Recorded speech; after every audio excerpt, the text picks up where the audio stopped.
Welcome. I am John Ferries, the co-chair of the Summer Lecture Series. And I'm Pete Blather, the other chair of the Summer Lecture Series.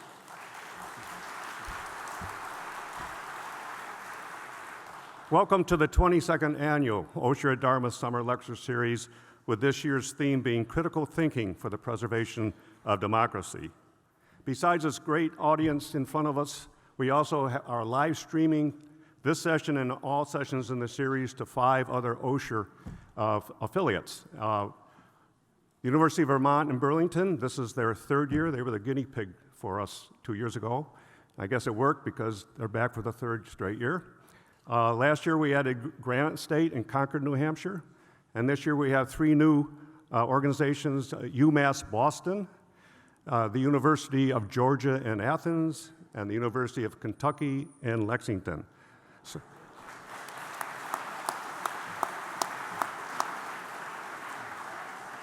So welcome to our friends in Burlington, Concord, Boston, Athens, and Lexington. A couple of housekeeping items. You heard the announcement. Please make sure your cell phones and other devices are turned off or on silent. If you, for any reason, need to leave, please exit to the rear.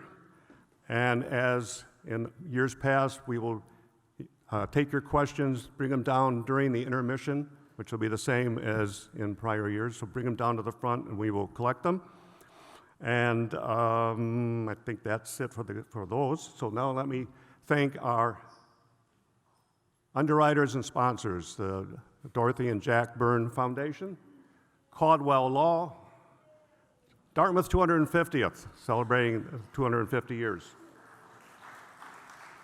Dartmouth Coach, Kendall at Hanover, Ledyard Financial Advisors, Wells Fargo Advisors, and this session's sponsor, Taylor Cottrell Erickson and Associates. Okay, John, take it away. I have a particular pleasure right now, and that's to introduce a special guest that would like to welcome you. That special guest is the president of Dartmouth College, which is Phillip Hanlon. And hopefully you've had a chance to hear him, but I want to just give you a brief bio. Phil is a Dartmouth graduate, class of 77, summa cum laude. He got his PhD at the California Institute of Technology in 1981. He was a professor of math at the University of Michigan for 20 years on the faculty, and then was promoted and served as the provost and executive vice president for all academic affairs at the University of Michigan until 2013, when Dartmouth came calling and said, "We would love to have you become our president," which he accepted, and he started in 2013. Now, Phil is known as a scholar and a teacher. What is maybe not widely known is that he still teaches freshman calculus at Dartmouth as part. He's also a visionary, and as part of what he's brought here is a wholly transformational impact on so much of the things that Dartmouth does. His visionary talents have resulted in a whole slew of interdisciplinary initiatives at Dartmouth on global issues, also on the funding of cutting-edge research and entrepreneurial programs for seed money to kind of get more information. And finally, what I'm really happy about is that President Hanlon is a fan of lifelong learning. Please join me in welcoming President Hanlon.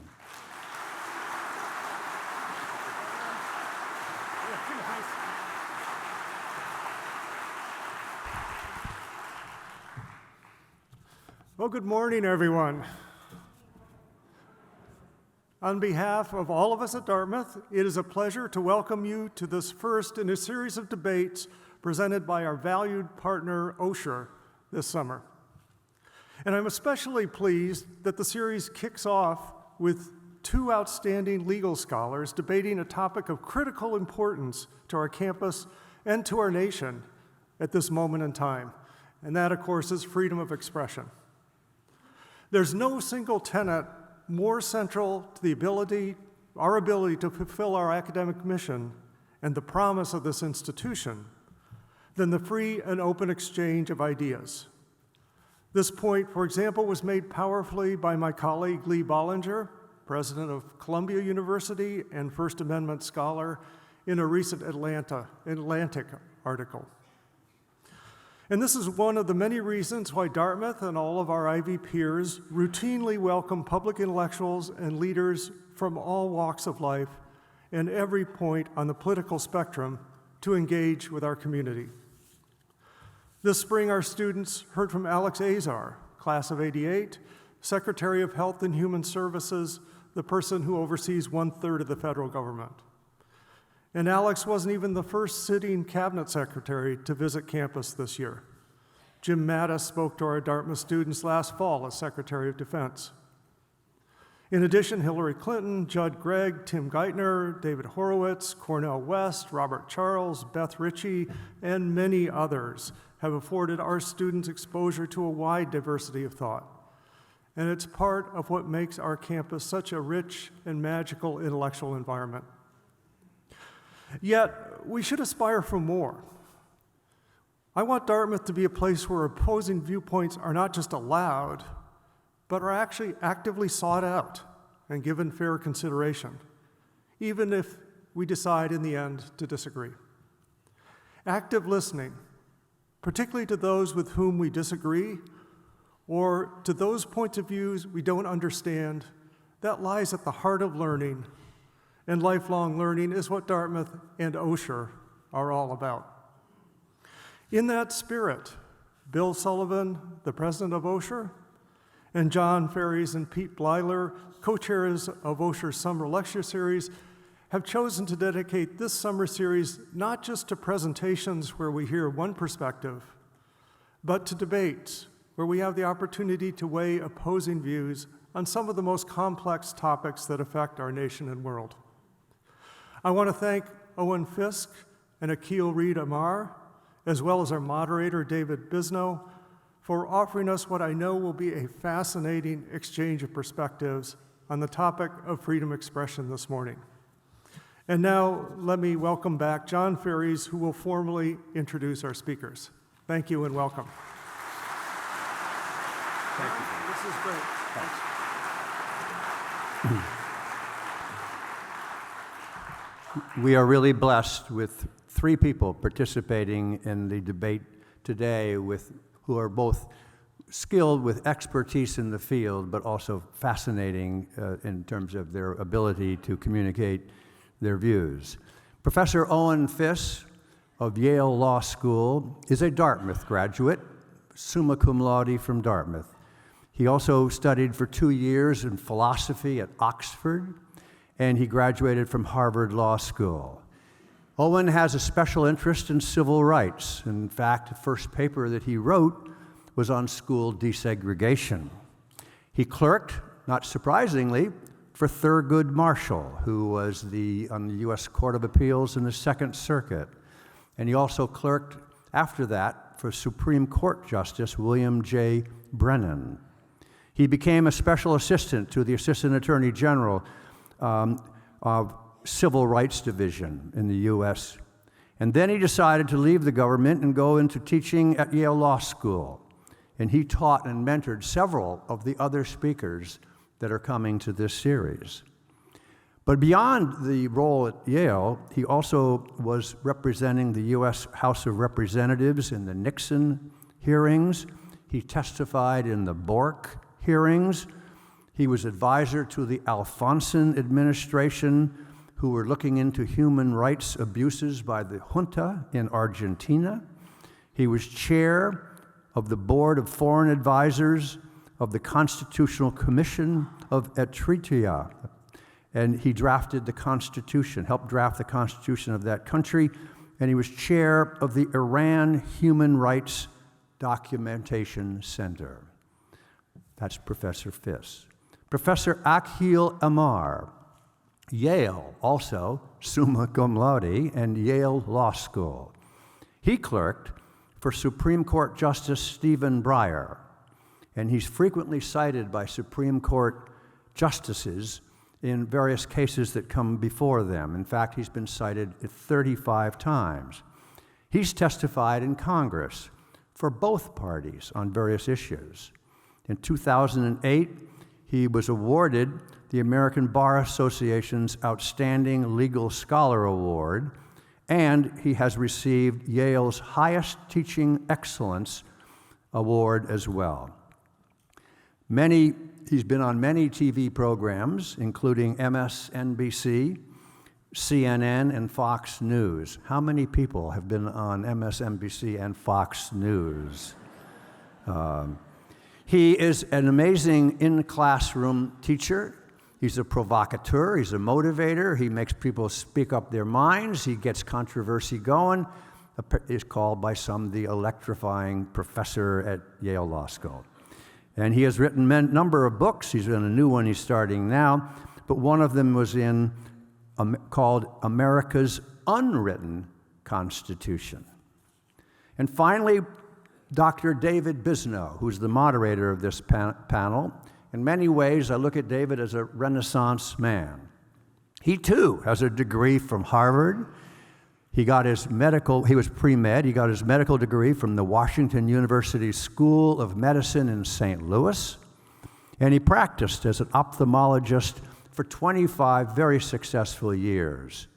And then he had probably what I'd refer to as an ahoo moment.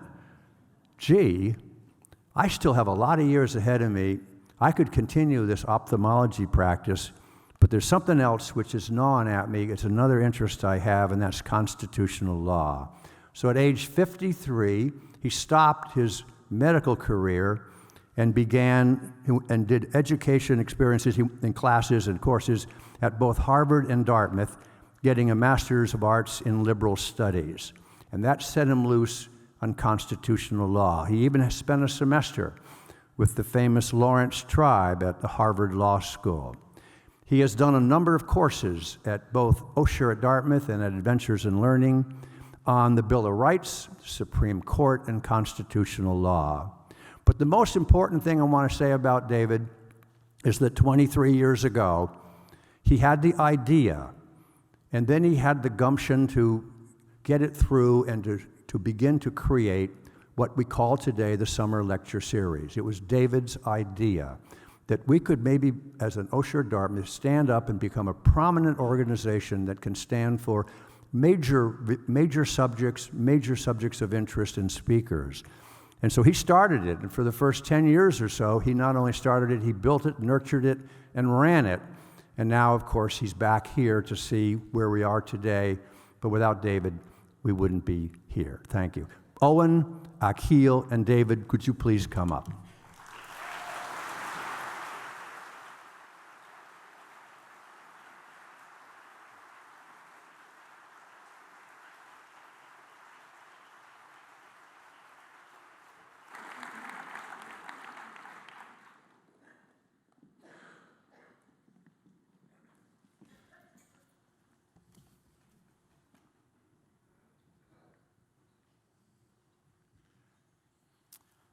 Good morning, everyone. It's a pleasure to be here and to see this auditorium full, or almost full, the 23rd summer that we've been doing this. This year, John Ferries has put together an amazing program, of which I'm now sure you're aware. We're going to follow the same plan that we've done before. There will be 2 presentations by Akhil and Owen, and then we'll break for refreshments, but don't take too long because we have good spirited questions, and we want you to bring your questions up to us during the break so that I will ask your questions of the 2 professors. Now, what's really terrific this morning is we have 2 professors from the same law school, essentially, if they're not arguing against each other, are going to give different points of view on the same subject. And not only is that, I think, really cool, but Owen Fiss was Akhil's professor. So we'll have to wonder how, perhaps we'll see whether Akhil's views on the subject diverged from his professor, Owen Fiss. Let me just add to John Ferry's introduction that after law school at Yale and college at Yale, I don't know whether it was due to Owen Fiss or not, that I don't know, but Akhil Amar became a faculty member at the Yale Law School at age 26. And I'll just add that he is considered within legal circles a liberal Yankee originalist for whom Abraham Lincoln is his hero. And of course, John mentioned Owen Fiss, BA Dartmouth, Oxford, and the Harvard Law School. The topic for today, money and politics, free speech and campaign finance. The cherished value of free speech in a democratic society, unfettered and uncontrolled by our government, might seem simple and obvious, but we've learned that in some cases, the right of free speech has limitations. And in other cases, some of us surely wish there were more limitations on what is referred to as free speech. In the political world, we can ask, is the spending of money speech? January 21st, 2010, the Citizens United decision. The Supreme Court tells us that corporations are persons for free speech purposes. Political spending is a form of protected speech under the First Amendment. The government may not keep corporations or unions from spending money to support or denounce individual candidates in elections. And then a unique occurrence, which as far as I know has never happened before. In 2011, a United States president criticized the Supreme Court in his State of the Union address directly in front of the justices. With all due deference to separation of powers, last week the Supreme Court reversed a century of law that I believe will open the floodgates for special interests, including foreign corporations, to spend without limit in our elections.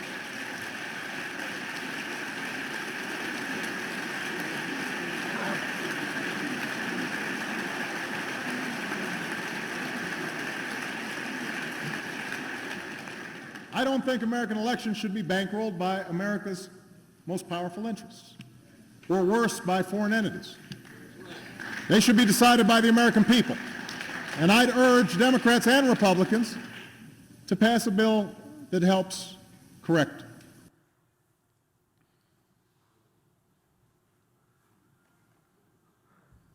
All right, so we're started. I'm going to ask Owen Fiss to come up first. Owen?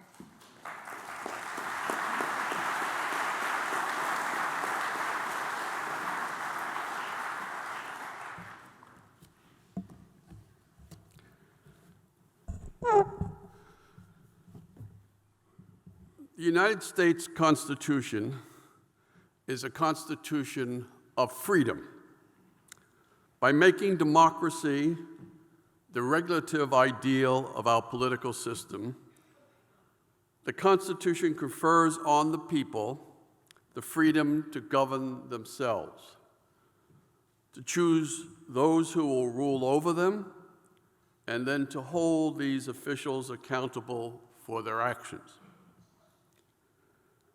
The First Amendment and its guarantee of freedom of speech has played a vital role in the progressive achievement of this democratic ideal. It was interpreted in the 1960s as the source of the right to vote in state elections.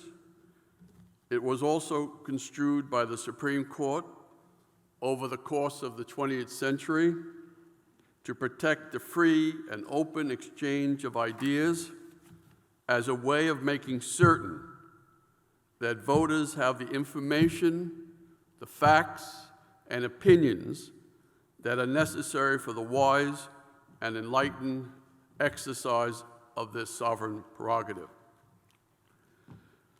Guided by this understanding of the First Amendment, the Supreme Court in January 2010, in the case referred to as Citizens United, invalidated a federal statute that sought to minimize the role inequalities of wealth might play in the electoral process.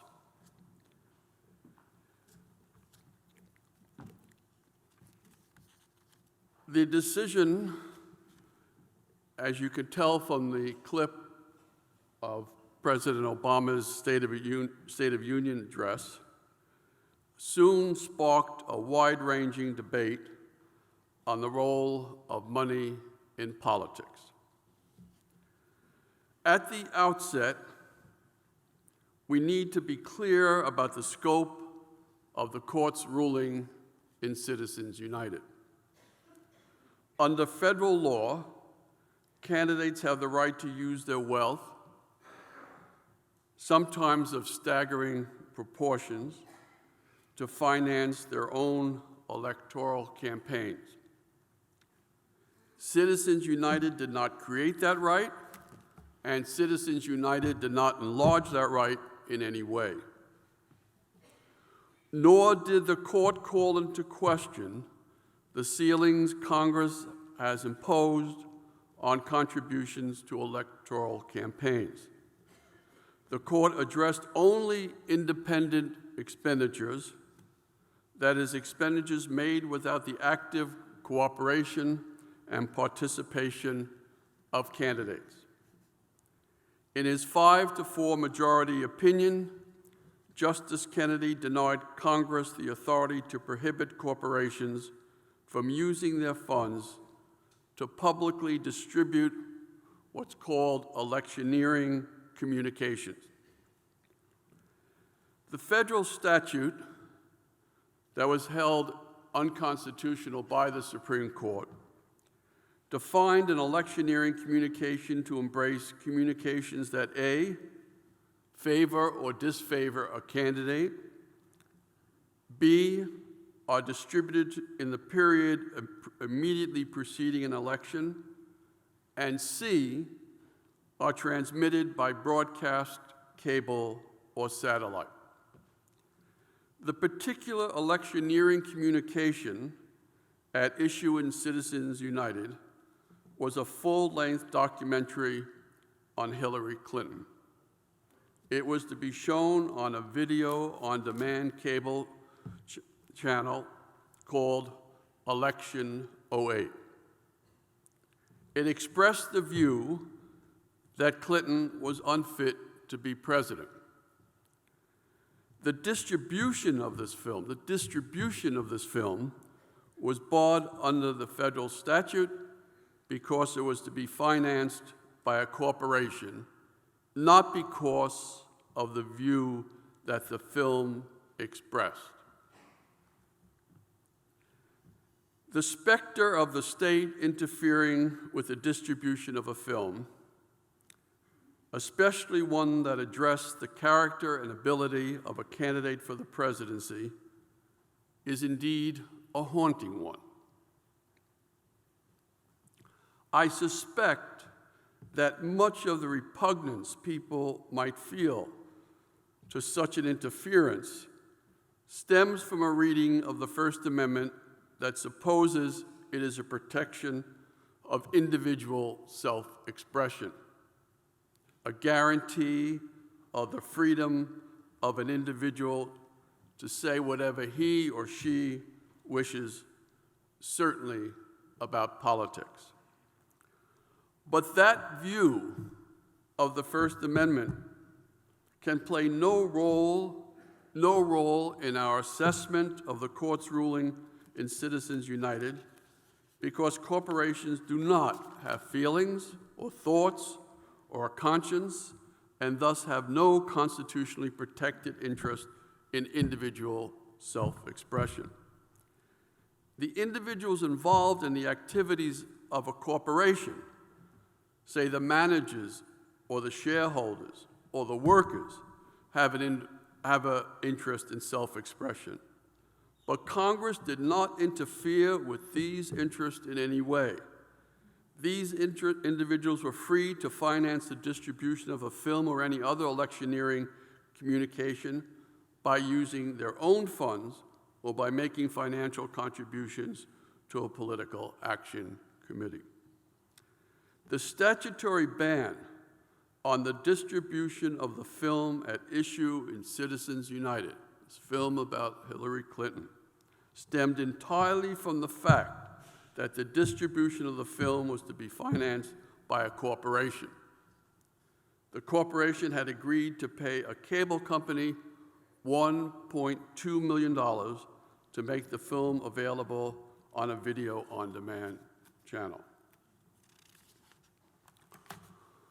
Although corporations have no constitutionally protected interest in self-expression, the First Amendment, as I suggested at the outset, can be viewed as a protection of democratic self-governance.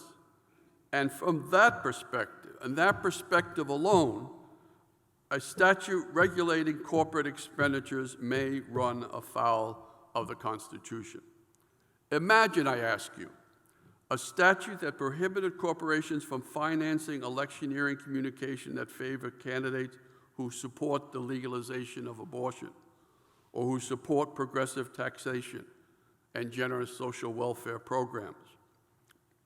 In this case, Congress might still allow elections to be held, but by selectively limiting the funds that could be used to advance the election of some candidates as opposed to others, Congress would be furthering a strange form of authoritarianism, electoral authoritarianism, not democracy. By systematically disfavoring candidates based on their position on contested public issues, Congress would be interfering with the freedom of the people, as a people, to choose those who will rule over them or represent them in the legislative chamber. The statute at issue in Citizens United was not like the one I just imagined. It was a flat or even-handed ban on the use of corporate funds to finance the distribution of electioneering communications, regardless of the candidate disfavored, regardless of the party of the disfavored candidate, and regardless of the views expressed by that candidate. As written and as consistently applied by the Federal Elections Commission, the statute did not embody the forbidden selectivity that threatens to interfere with the freedom of the people, a political freedom that inheres in the democratic ideal. As a purely technical matter, the statute that the court invalidated applied to unions as well as to corporations, and apart from the corporations that own the media, the statute drew no distinction among the types of corporations prohibited from financing the distribution of electioneering communication. It applied for profit corporations, nonprofit corporations, closely held corporations, publicly held corporations, economically willed corporations, and the most prosperous and powerful corporations in the nation. Actually, the organization that was to pay for the distribution of the film about Hillary Clinton was a wealthy, not-for-profit corporation that derived its funds from the contributions by individuals and for-profit business corporations.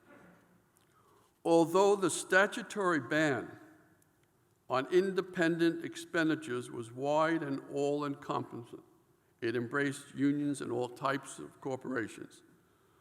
Those who defended the statute focused on the power possessed by wealthy, economically successful corporations. In striking down the statute, the court rejected that particular defense, and in so doing indicated that even if the statute were confined only to large, wealthy corporations, it would violate the First Amendment. It was this feature of the majority's ruling that sparked the public outcry and President Obama's reprimand.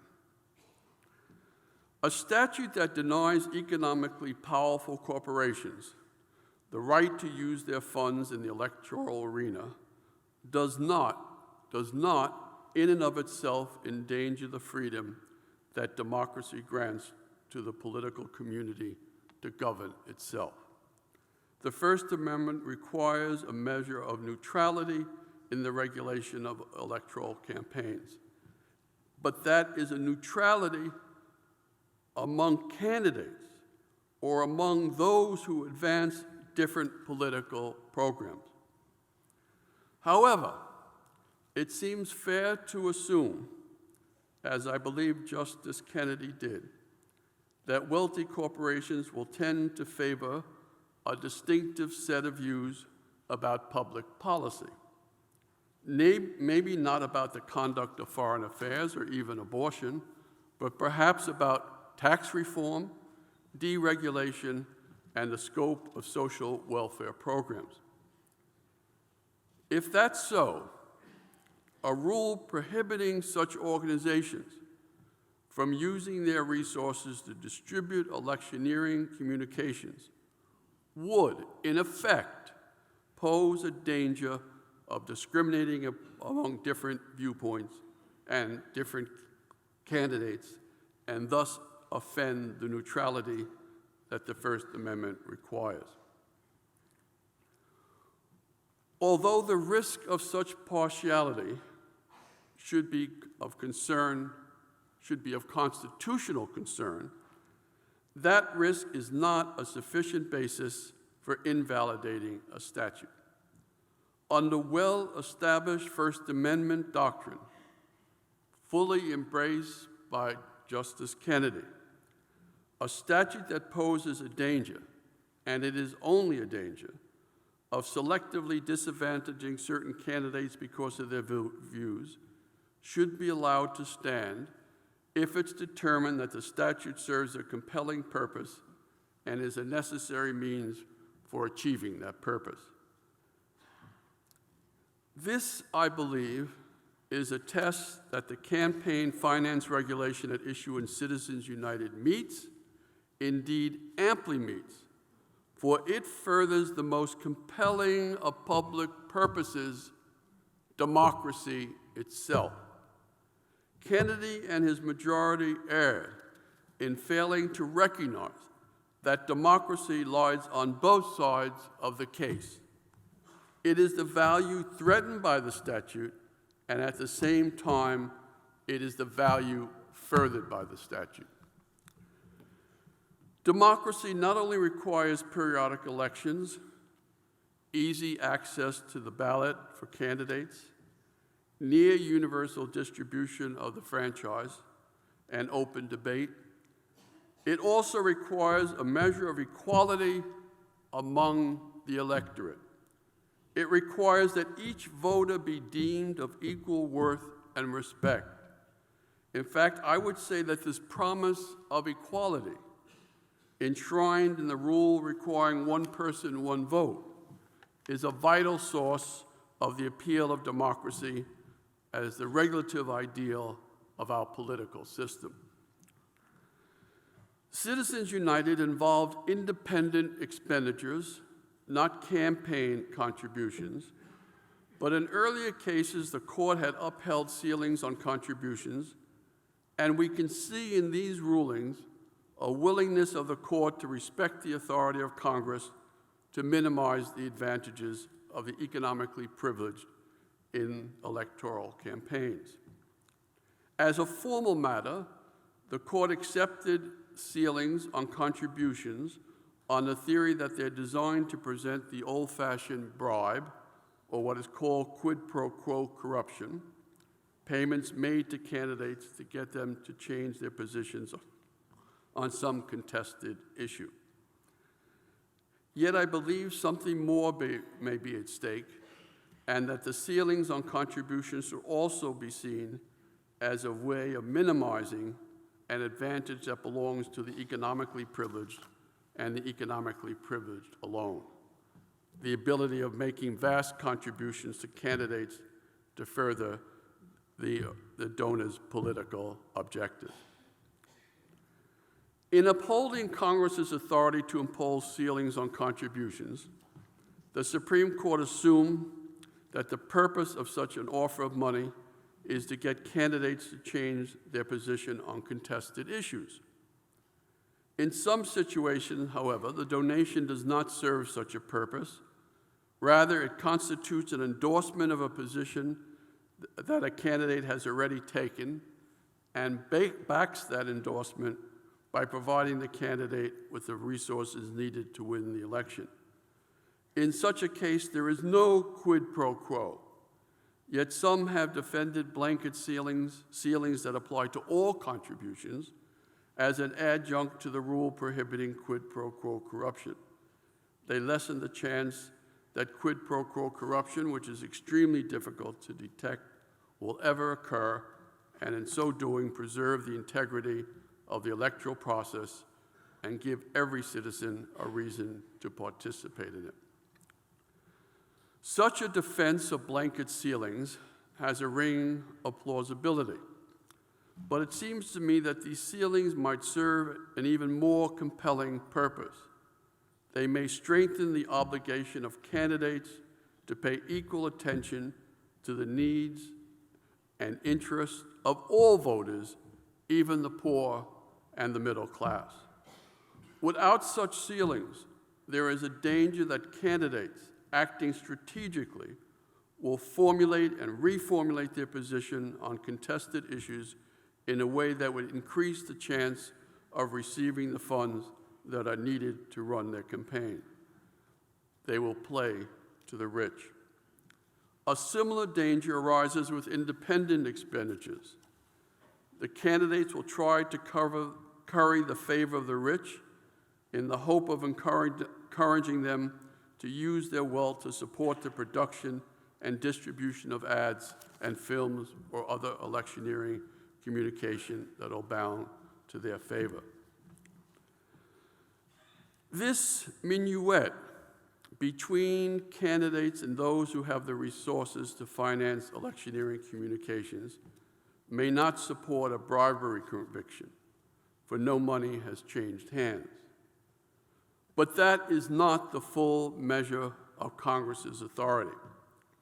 A prohibition on the use of corporate funds to distribute electioneering communications might be seen, like the blanket ceilings on contributions, as a congressional strategy of preventing the corruption of the deliberative process.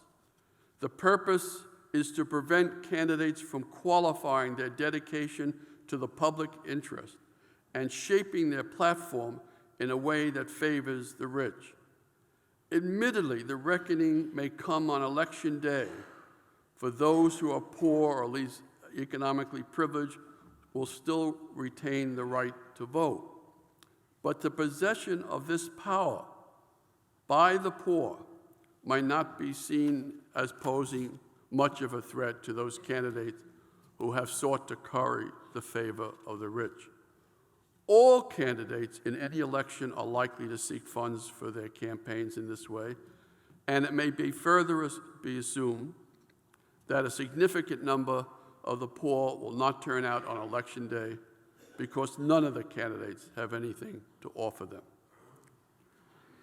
Not only does the regulation of corporate expenditures seek to ensure that all voters, regardless of their wealth, be treated with equal respect and attention, it also may be seen as a way of preventing the rich in the immediate run-up to an election from issuing a profusion of electioneering communications that would drown out the voices of the poor or the middle class or those who might represent their interests. These people can still speak, but what they would say would be lost on the world. A campaign finance scheme that left corporations to finance electioneering communications without limit would be comparable to having a parliamentarian allow anyone who happens to gain the floor to speak without any time limitations, even though such a way of proceeding is likely to mean that anyone at the end of the queue would have no realistic chance of speaking. Although a rule imposing equal time limits on all speakers may have the effect of restraining the most garrulous, it gives everyone who wishes to contribute to public debate an opportunity to do so. The ban on independent expenditures by corporations will not fully protect the equality that democracy requires. Individuals, the 1% of the 1%, the George Soroses or the Koch brothers, will be able to use their wealth in much the same way as wealthy corporations might. They can produce an abundance of electioneering communications in the immediate run of an election that drowns out the voices of the poor and the middle class. Candidates might play for the super rich in much the same way as they do to gain the support of wealthy corporations. The partiality of the statutory ban on independent expenditures that was at issue in Citizens United, remember it only applied to corporations, may be due to a multitude of factors. A restriction on the independent expenditures of individuals might have been seen by Congress as an offense to a reading of the First Amendment that views it not just as a protection of democratic governance, but as protection for the interest of self-expression, an interest possessed only by natural persons. Or Congress might have felt more entitled to limit the expenses of wealthy corporations as opposed to wealthy individuals because of the special complicity of the state in creating these entities and endowing them with a device, limited liability, that enhances their ability to amass great wealth. In any event, what must be stressed is that the court's ruling in Citizens United, invalidating a ban on independent expenditures by corporations, will not lessen, but only enhance the threat to democracy posed by the gross economic inequalities that exist among individuals. As Justice Kennedy stressed in his opinion, the statute at issue in Citizens United exempted media corporations from the ban on corporate expenditures. I readily recognize that this exemption will have the effect of enlarging the power of the press in elections. But I do not see that risk as posing any threat to democratic self-governance. Indeed, the First Amendment not only guarantees the freedom of speech, but also, almost in the same breath, guarantees freedom of the press. In so doing, the Constitution recognizes the special role that the institutional press plays in furthering democratic self-governance, that of informing the electorate of the character and ability of the candidates for office and holding them accountable, holding those who succeed accountable. A question can be raised at the present moment, and I'm sure many of you do, whether the press is adequately fulfilling its democratic mission.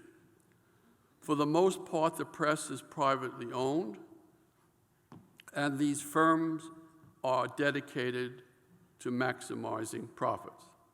They operate within an economic market, and success in that market does not necessarily or even probably lead to the political pluralism in outlook or reporting that is essential for democratic self-governance. To achieve that pluralism, we need to carefully scrutinize mergers between different media outlets. We need to create and fund a number of media organizations that are free from the constraints of profit maximization, and we need to impose public duties on the press comparable to those imposed by the now defunct Fairness Doctrine, which had required broadcasters to cover issues of public importance in a balanced way. A regime of unlimited or unregulated independent expenditures, and maybe unlimited and unregulated campaign contributions, perhaps the guiding vision of Citizens United, will not produce the pluralism in the press that democracy requires. Indeed, it will only magnify the distortions of public discourse that have been introduced by the corporate ownership of the press. It will only strengthen and maybe even fortify the power of the economically privileged to shape and indeed dominate the formation of public opinion. And when that happens, democracy will have died. Thank you.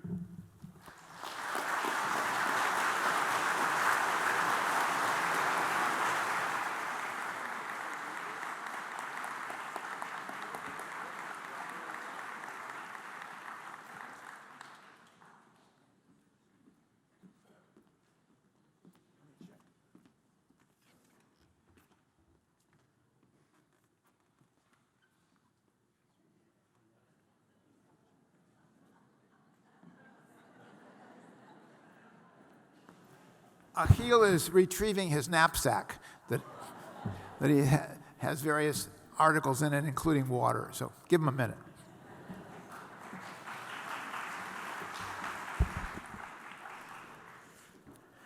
Yeah, after that extraordinary performance, I just wanted to run because there's no way I can match it. But let me begin by just thanking you all for inviting me back to Dartmouth and just say a couple of words about this extraordinary place that's been so important in my life, even though I wasn't fortunate enough to have gone here. The people who have really been my best friends and role models in life, it's really quite extraordinary how many of them have been people from Dartmouth. Alex Azar was mentioned here. He actually was my student. He wrote his major piece of law school scholarship under my supervision. I actually was just going through my files yesterday for some other purpose and found his paper, which was a very good paper. It's on the Fourth Amendment. My friend Neil Katyal, who's going to be coming here later as part of this series and co-author. My pastor and her family, Kate and Arthur Latimer, my great colleague, Kate Stith, my dear departed colleague, Joe Goldstein, but of course, I'm leading up to my teacher, my friend, my mentor, Owen Fiss. I had Owen, it was the very first class I ever had in law school. Changed my life. I didn't do such a great job, truthfully, in the course. And for about a month and a half after the final exam, which I bombed, I actually just, whenever I saw him in the corridor, it's a pretty small building, I actually ran the other way just because I couldn't quite look him in the eye. But he pretended not to have noticed my mediocre performance. He invited me to be his teaching assistant in my second year of law school. It was my first real experience as an academic. I loved it. Without him, I never would have been hired to teach at Yale Law School. He's mentored me at every step of the way. And I've told him this privately, but I don't think I've ever really said publicly, and I want to do so right now. Just, Owen, how much I love you.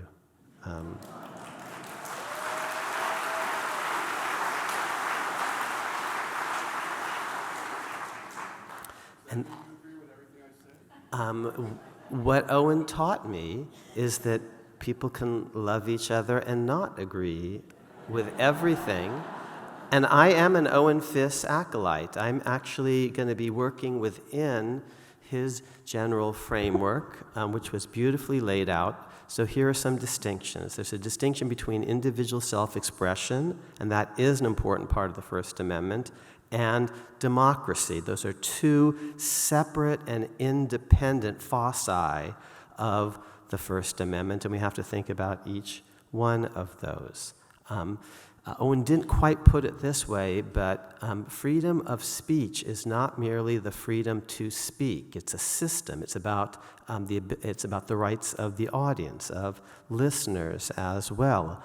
So even if someone doesn't have the freedom to speak, I would say, and this is what I learned actually from Owen Fiss's class on free speech, even if a foreign entity doesn't have rights to speak under our Constitution, we Americans might have rights to hear what that person or entity wants to say to us. It's freedom of speech. It's not, so what can't be interfered with, Congress shall make no law, and now that's true of states and localities, they can abridge speech.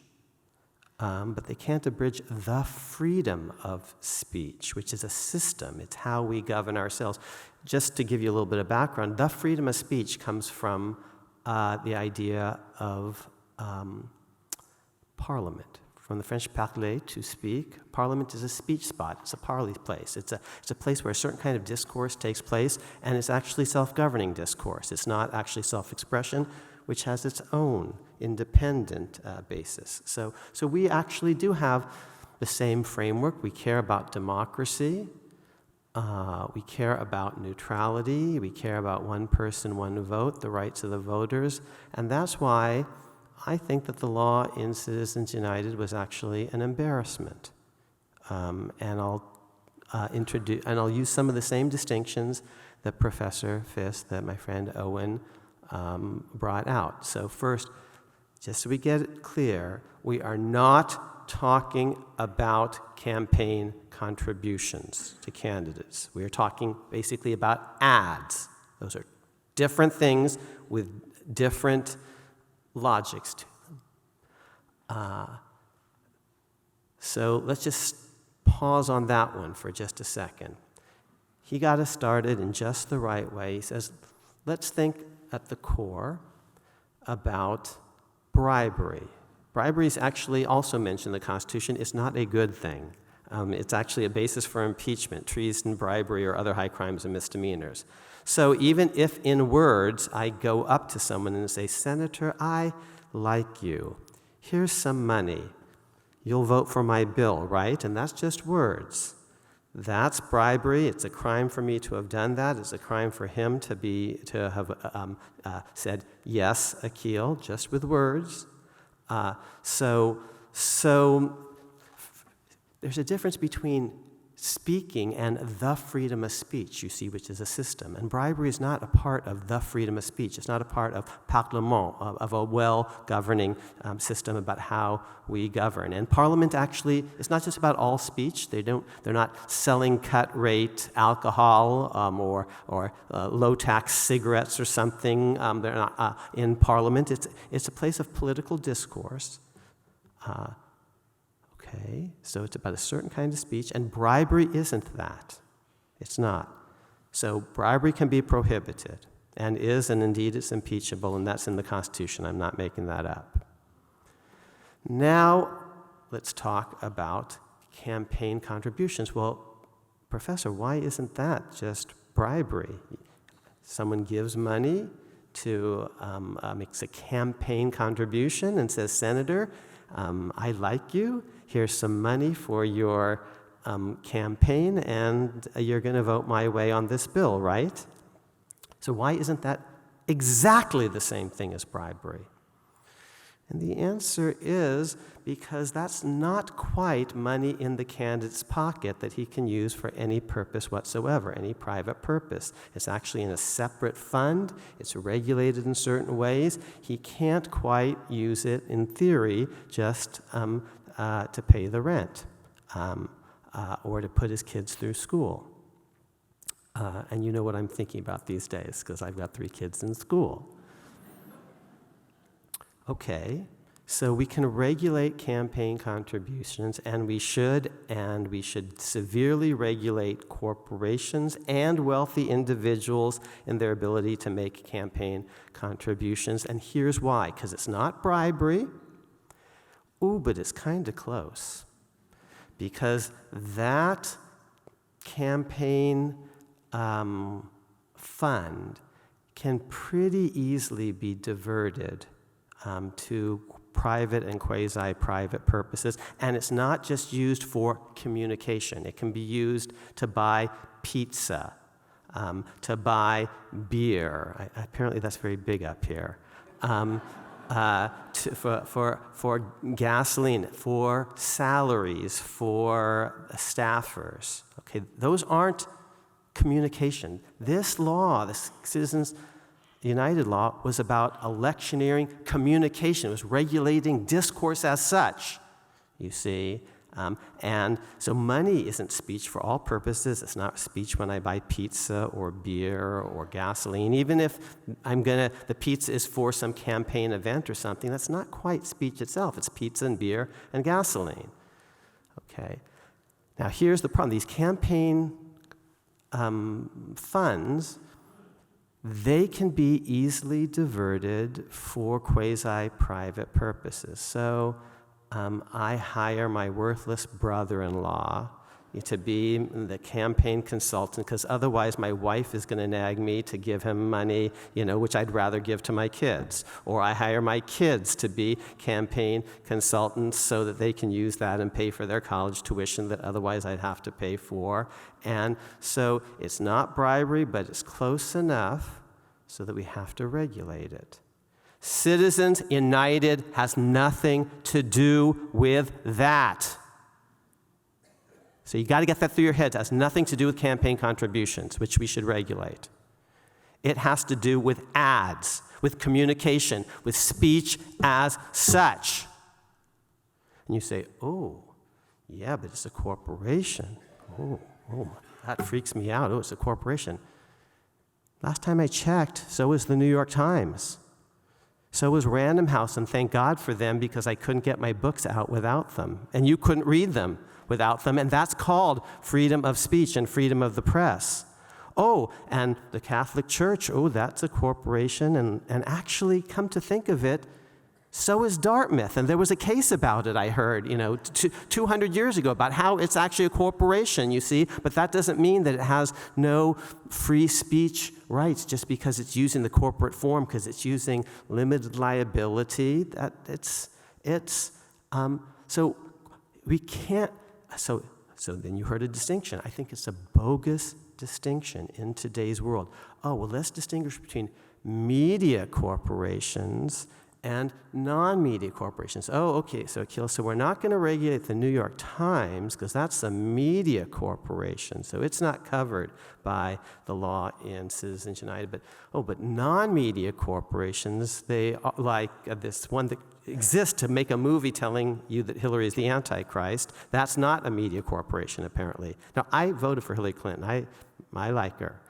But if you want to have a movie saying she's bad, and people want to see that movie, this is America. You can't prevent, the government can't prevent that, you see. And if you want to use the corporate form to do it, I think it's preposterous to think that the government can prevent you from using the corporate form to do that any more than it can prevent Dartmouth from using the corporate form or the New York Times from using the corporate form. And people who use the corporate form are not all fat cats. There are a gazillion kinds of corporations, and some are closely held, and some are not-for-profit, and some are family-owned, and some are Chapter S, and you'd have to go to law school to know all this stuff. But not all corporations are big, wealthy things.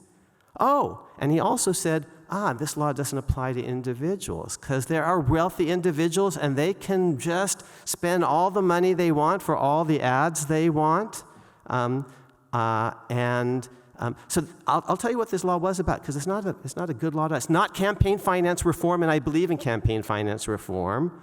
And I believe in a clean money in politics. And this law was none of those things. It was incumbent protection, pure and simple. And I'll tell you, why I think that. But let me just go back to this point. So, media corporations versus non-media, not a workable distinction, and I'll tell you why. In wealthy individuals versus corporations. Well, that's not a very helpful thing either, because not all corporations are wealthy as such, and there are many wealthy individuals, and they can spend as much as they want on ads. So I have this thing here. You all have one too. You've turned them off. I got billionaires in my contacts list. They're friends of mine. They're good friends to have, let me tell you. And President Hanlon will tell you they're very good friends to have, okay? And I'm not making that up. I got billionaires in here, and they get to spend as much as they want. And Professor Fiss told you, an individual who happens to be wealthy can spend as much money as he wants out of his own pocket, even for ads, and that's not limited. Nelson Rockefeller, Dartmouth grad, just is saying. You can't, so let's just go back to the New York Times for a second. Here's what the law says. The law says that if the New York Times wants to endorse Amar for president, that doesn't count as an ad or anything else. That's just the New York Times endorsement. And of course, that has to be right. The New York Times gets to endorse people, even though it's a corporation. So that doesn't count. But if someone else wants to run an ad, let's say ExxonMobil running an ad saying vote for Amar, that's an independent expenditure as to which the limits count. I get it. So there's a difference between ExxonMobil and the New York Times. No, there's not. They're both corporations. And an ad run on the New York Times ad page, which counts for the Citizens United law, isn't different than an op-ed on the other page of the New York Times, you see. And if it is different, then the game simply becomes owning the media rather than renting it and creating your own media corporation, and that's just not a workable distinction, you see. We're worried that politicians are going to suck up to corporations which are going to say vote for Amar. Well, they're going to suck up to the New York Times, or they're going to suck up to Fox News. You see, because when Fox News, their entire, and I've been on them a lot of times, but their entire programming is one big ad, but it doesn't count, you see, because it's not technically an ad. They're the media company, and that's just their programming. Okay, so I believe in campaign finance reform. This is not campaign finance reform. So these distinctions, media corporation, non-media corporation, not a helpful distinction. These distinctions between corporations and individuals, not a helpful distinction. There are rich individuals, there are not-for-profit corporations. These distinctions between, what's an electioneering communication? Here's what that means. That means if I say something nasty about Hillary Clinton within 2 months of the election, then the ban kicks in. But if I say something 3 months before the election, knock yourself out. Go ahead. Really? WTF, why the face?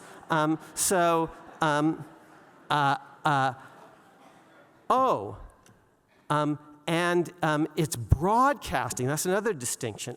Broadcast, the government limits when I try to run a movie on pay-per-view or something like that, because but either we're going to say same thing is true for books, and my God, really? Books? You're going to actually say people can't have books saying Hillary is bad? Dinesh D'Souza would be out of business. That's a Dartmouth joke. I had like 5 of them that I wrote down. Say something about Nelson Rockefeller, say something about Dinesh D'Souza. So either it's going to apply to books, and that's just, my God, government saying you can't write a book, Or it's saying, oh, it applies to broadcasting, but not books. We're old here. I'm going to be very straight with you about things. This is an old audience, self-included. That's so 20th century, okay? There's no scarcity anymore. We heard about drowning out. There are gazillion channels. You can watch whatever the heck you want. We're not in a world where there are 3 networks and half of us watch Walter Cronkite and he tells us every night that's the way it is, okay? So these distinctions between broadcast and non-broadcast and media versus non-media and what's electioneering versus not 2 months before but 3 months before is okay, between corporations and individuals, none of this actually is sensible. Now, I'll tell you what the law really was about. Because he said, oh, well, it's actually a neutral law. No, it's not a neutral law. It's incumbent protection start to finish. Because if people aren't allowed in the 2 months before the campaign, which is when most people are paying attention, to tell you just what a bum the incumbent is, most of the time in most elections you're going to vote for the incumbent because that's the name you know. So Congress passes this thing and they call it reform and they fool all of you because all you do is just you put in the word reform. People say, oh, I'm for reform. Change. No, I'm not. Change can be bad. You see, when I was a young person, oh, change. Things could be so much better. You know what? They could be worse. And I've seen change for the bad, and I've seen things called reforms that weren't really reforms. Here's what incumbents did very cynically. They basically said, and John McCain, this is the McCain-Feingold bill. I respect him. He's a constitutional doofus. He gets on the floor of the Senate of the United States and says the following. This is true. They're running attack ads against us. That's not a good thing. We should stop that. Now, I don't like attack ads. I don't like the degradation of discourse. But that's actually what the First Amendment is about. People get to get up and say, the guy's a bum. They're all bums. Vote against them. And they get to say that in a book or in a broadcast, and they get to say that 3 months before the campaign as well as 2 months before the campaign, and they get to say that whether they're individuals or corporations or not-for-profit corporations, and they get to say that when they're media corporations or non-media corporations, because people in America get to get up and say they're bums. And this law actually limited de facto. Formally, it applied to everyone, but as a practical matter, it made it difficult for challengers to go after incumbents because they need to introduce themselves with ads. Now, why do I think ads are clean? Because I do. And then I'll tell you, in just a couple minutes, what real campaign finance reform would be. And Owen and I think are going to agree about what real, and you won't get it, unfortunately, from Congress, because real campaign finance reform, it's going to be hard to get, will put incumbents at risk. And so they're not going to want to do it. So I'm going to say, let's do it and have a sunset, so it won't go into effect for 10 years so they can all, stay there.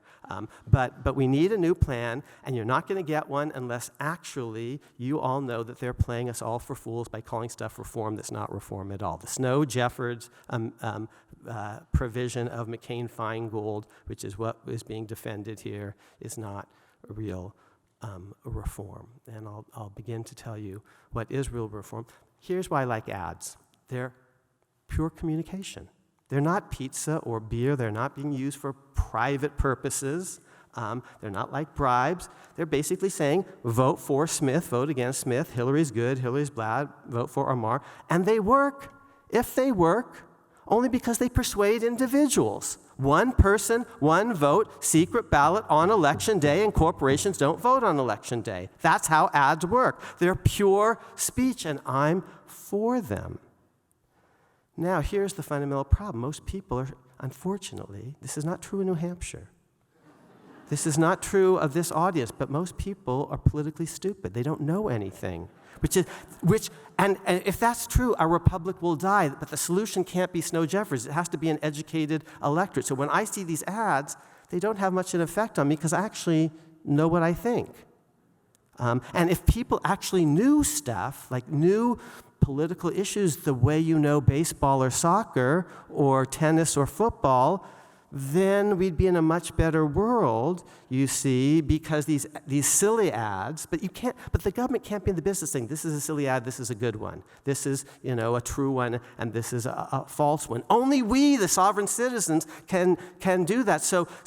But here's, ads just persuade people, just like New York Times editorials and endorsements, or books or movies that you choose to see or not, and you have to decide if you want to watch Fox, knock yourself out. If you want to watch MSNBC, that's your choice, and government can't tell you. Now, here's what Owen and I both believe. There's not just freedom of speech, but a duty to listen. I actually go out of my way every day to try to read the Wall Street Journal and the New York Times, to watch Fox and MSNBC. I try to appear on the different, and that's our, I think, obligation as citizens, although it's going to be very hard to mandate by law.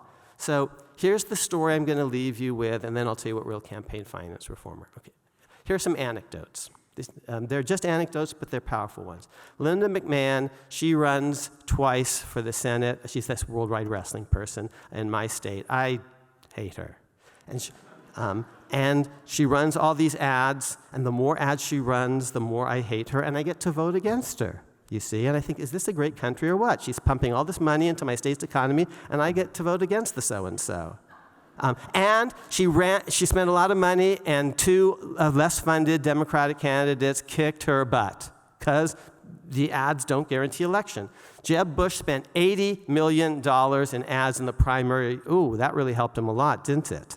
And Donald Trump spent $0 in the primaries. It was all free money, earned media, just doing things that just got attention, and he won. Meg Whitman, the eBay gazillionaire, way outspent my friend Jerry Brown. He's one of the people, Yale Law School class of '64. He's not a billionaire, but he's in the phone. He beat her because people liked him. They didn't like her. She's a gazillionaire. Carly Fiorina, the HP person, she spent a lot of money. People don't like her. And they don't have to vote for her, so she can spend all the ads she wants, and voters get to decide. So here's the story. There's this new dog food, and it's introduced, and 3 months later, it's just not selling. So the executives get together in a meeting, and the CEO gets up and says, I just don't understand it. We have this amazing package. It's just very eye-catching, beautifully designed. We have this spectacular ad campaign. People love the ads. We've done all sorts of focus groups and surveys. They love it. The ad industry loves it. It's won every single ad award. So we got great packaging, and we've got these brilliant ads. Why isn't our dog food selling? Silence. Finally, this one junior executive raises her hand, and she says, the dogs won't eat the food.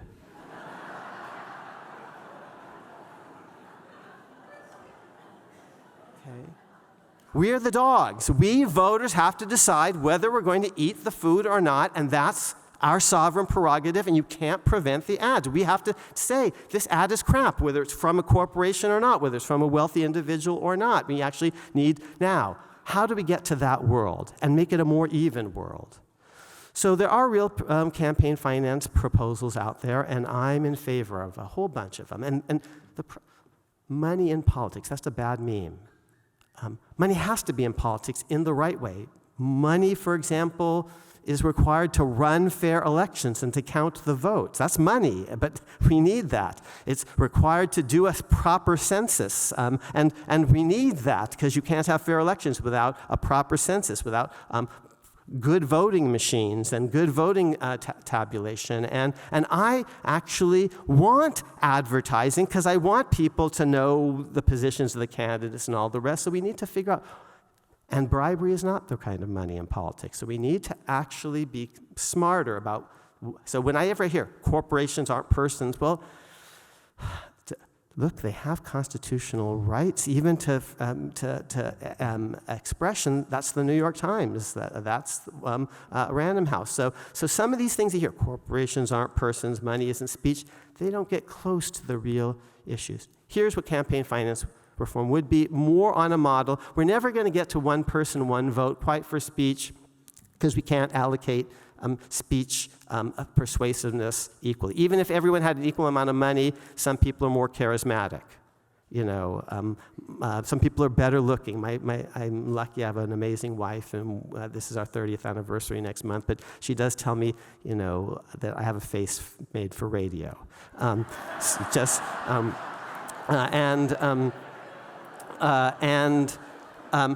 But people who are better looking are going to be more persuasive, unfortunately. People who are celebrities, whether justified or not, because they're great musicians, because they're great actors, because they're soccer stars, have extra political authority. We're never going to quite be able to get anything close to one person, one speech, equally effective speech. But here's what we can do. We can even things up a lot more. We can get ordinary people involved. We could, for example, give everyone, this is my friend Bruce Ackerman and my friend Ian Ayres, they're colleagues of Owen's and mine at Yale, a voucher. It's a $20 voucher. And you can't use it to buy tennis shoes or hamburgers. You can only give it to a candidate or political organization of your choice, and they can convert that voucher into money that they can use for their campaign. And now the goal becomes not getting $20,000 from one person. It's about getting a $20 voucher for 1,000 people. And the press can report not just how much money you raise from how many different people. How about free airtime? Now, airtime is so 20th century, but still, we should make actually the public airwaves open to the candidates. How about Lincoln-Douglas-style debates that people are encouraged and incentivized to watch, so that actually ads play less of a role because you've actually seen not 30-second little back and forths and you know, ooh, that zinger that Kamala Harris gave to Joe Biden or something. That really means she should be president of the United States? I don't think so. So how about actually being able to make a sustained argument and in response to a counter argument the way Lincoln and Douglas did, and we can subsidize all these things. We can pay people. We can. This is another idea of Bruce Ackerman's. We could actually pay people to certify that they've read the campaign literature on both sides, and that you get a tax credit for that. There are lots of things that we could do. You guys like tax credits here in New Hampshire, I'm told. But tax credits actually, my friends, only work if there are taxes. You see, so Owen and I actually, we agree on lots of things. We like taxes, we like democracy, we don't like plutocracy, we believe in neutrality, both formal and informal. So we really, and you know why we believe all these things? Because he taught me. Okay?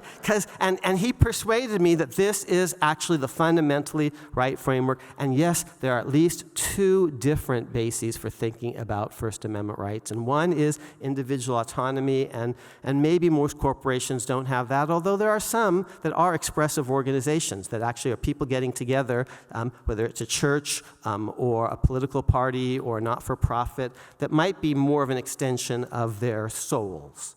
But we agree that we agree on a fundamental framework. What we do disagree on is whether Citizens United was really close to being really sound campaign finance reform. He even didn't like all of its limitations and all the rest. But I go one step further. I say it's not good campaign finance reform. It's a joke, it's a sham, but it's incumbent self-protection.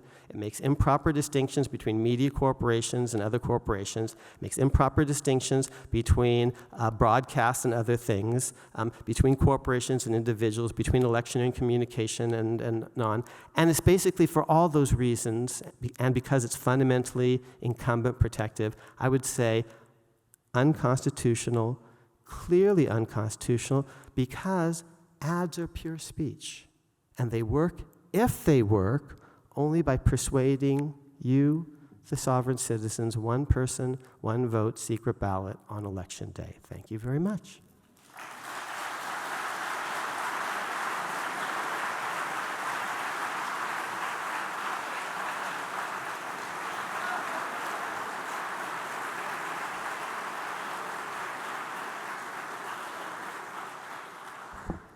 Is this ever cool, having two professors from the same law school, one the teacher of the other, giving different viewpoints on the same topic?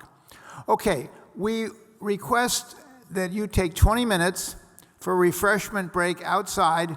Do it efficiently, because we have lots of questions that we want you to hand in, and I will ask of Owen and Akhil. John? I just want to emphasize, we are going to resume because we want a very fertile Q&A session, and we may start with a follow-up question having to do with these two speakers. But please come back at 20 of, which is at 20 minutes before 11. Thank you. Okay, if you could take your seats, please. Thank you. If you would please take the seats, we'll wait another minute, and then we can resume. And we've got a lot of excellent questions, both from this audience and also from our live stream partners. But we also have two candidates that would like to rebut each other. So we're going to, David Busines, the moderator, will start with that. All right, welcome back. We are going to give each of our speakers a chance to so-called rebut the other. So, Owen, you're on.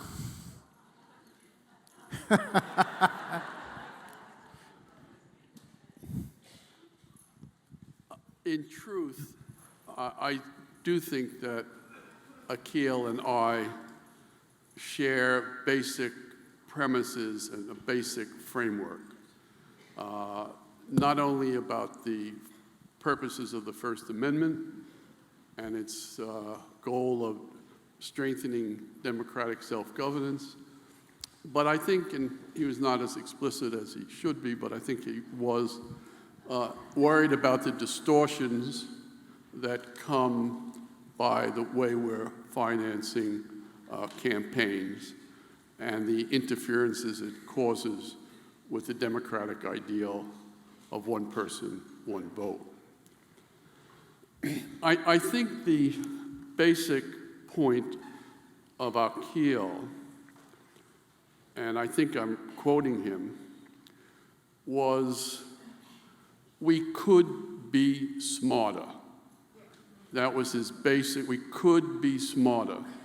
And he focused particularly on the fact of the partiality of the regulation, which, as I was very explicit in my initial remarks, restricted corporate expenditures to finance the distribution of electioneering communication, but it did not ban or regulate individual expenditures.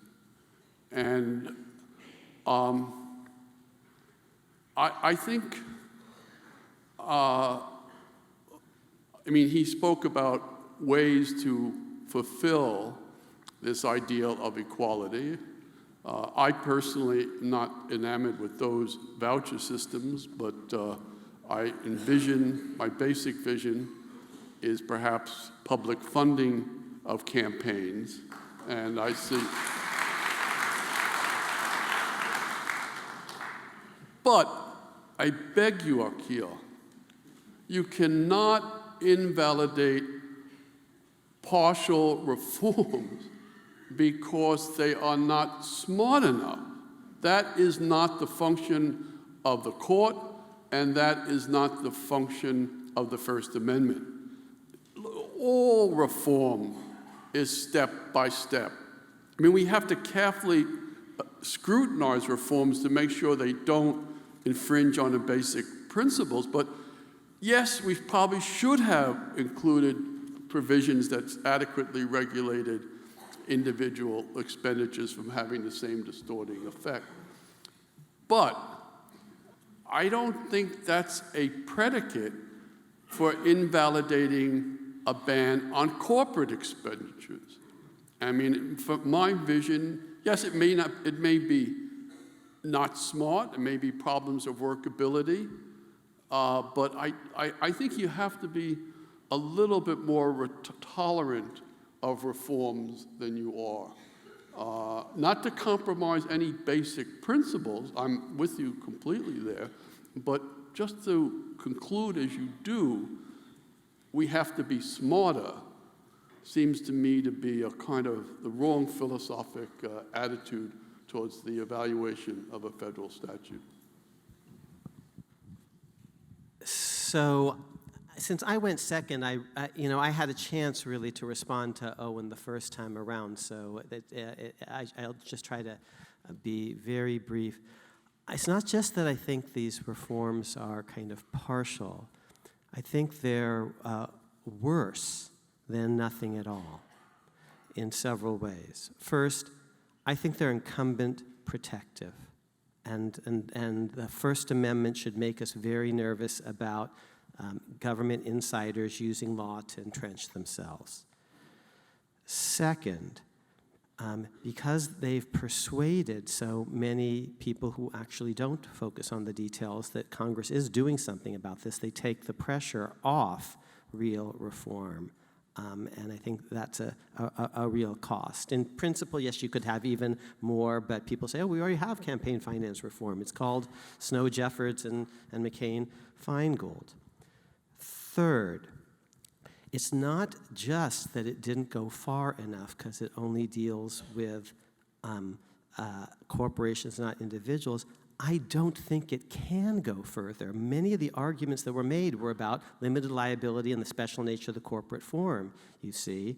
And those are mismatched because what he really cares about is distortion, but he has to talk to you about corporations, and that's because actually the Supreme Court won't buy his distortion argument, and I don't either, and this is the final point on just pure distortion. My claim is ads are completely okay. They're pure communication, and we shouldn't regulate them at all. We should regulate contributions, and yes, yes, yes, amen to public financing. I believe in it.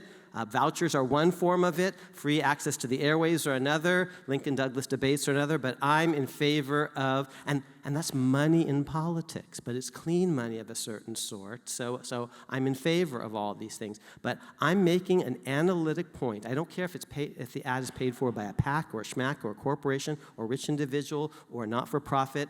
Ads are okay. Now, the problem, fundamentally, is that the ads work, sometimes all too well. The dogs are eating the food, and that creates the distortion. And they work because, actually, unfortunately, not the people in this room and not the people of New Hampshire who really know their stuff because of presidential elections. Most people are politically stupid, and they know far more about baseball, football, and tennis than they know actually about politics and policy, and that's the fundamental problem, and it can't be fixed with McCain-Feingold or Snow-Jeffords. It has to be fixed beginning with 7th grade civics and all the way forward, a more virtuous, and that's going to require a lot of money, not a little bit of money, and public finance. And let me say one final thing since I'm here in New Hampshire.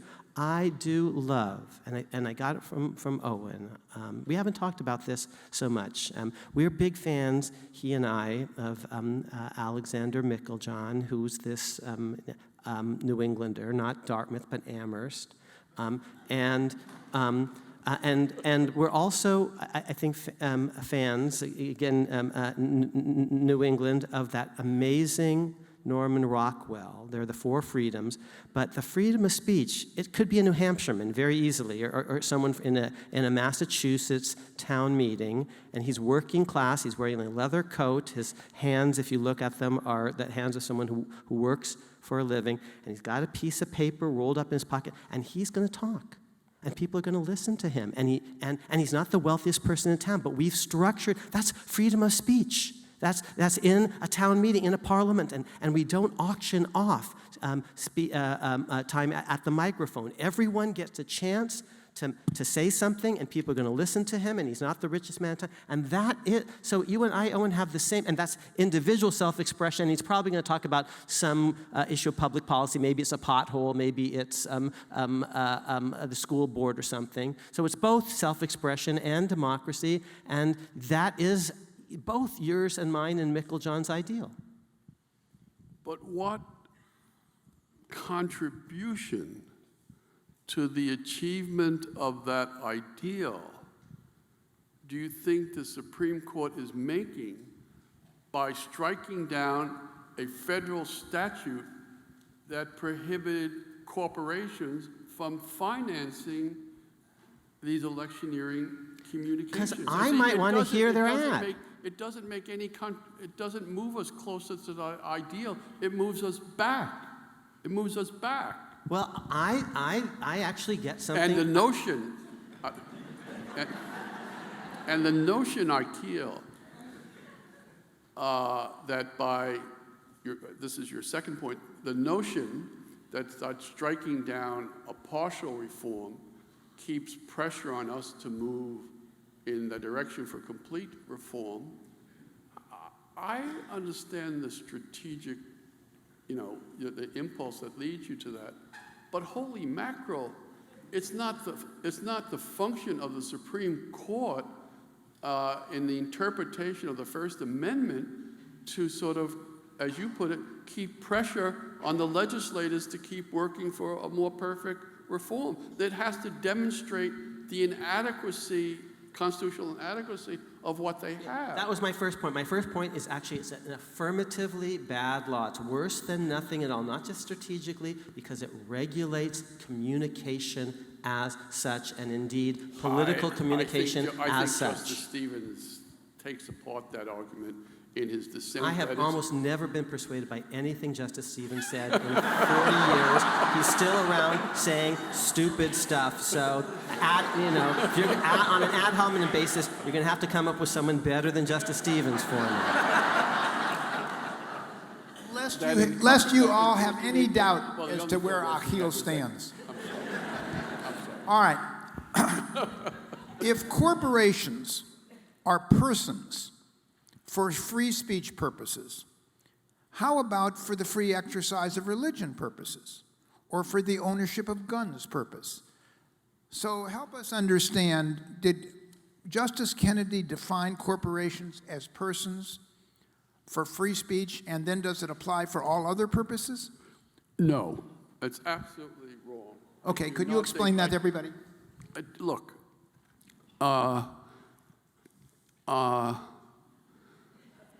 Justice Kennedy is working on the same model that I think Akil and I embrace.